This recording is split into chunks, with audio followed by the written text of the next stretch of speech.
Rating our Oasis questions correctly is very important. Our reimbursement is affected by the answers we give. Our home health compare scores and star ratings are affected. We can also have money taken back from us if our Oasis answers do not line up with the rest of our documentation.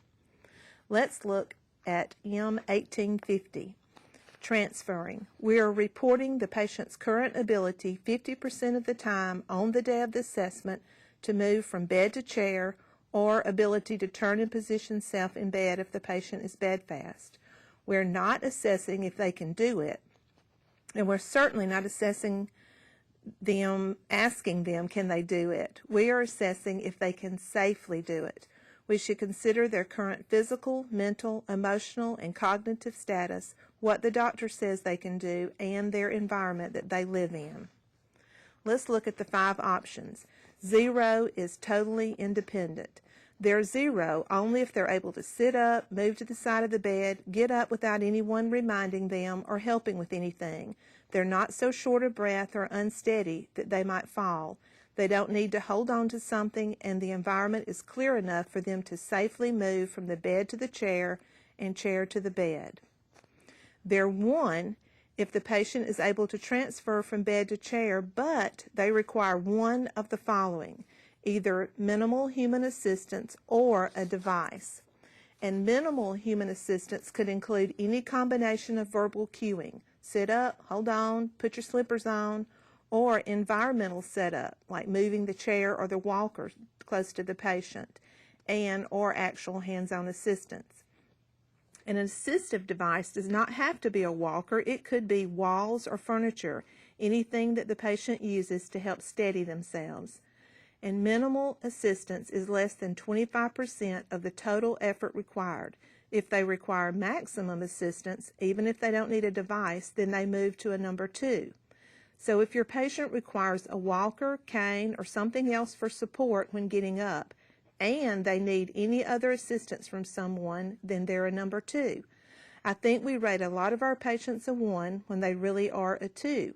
And number 2 affects reimbursement. We get no points on our functional score, which tells us how much money we get for the episode, for answers 0 and 1, but we get 3 points for answers 2 through 5.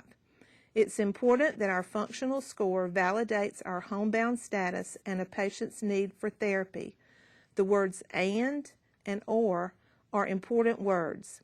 They're number 2 if they need minimal human assistance and a device.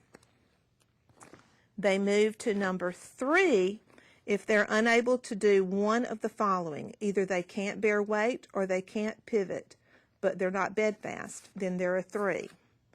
Then 4 and 5 gets pretty simple. If they're bedfast, they're 4 or 5, and they're 4 if they can't get out of the bed, either by doctor's orders or they can't tolerate being up, but they can move themselves and position themselves in the bed, then they're 4.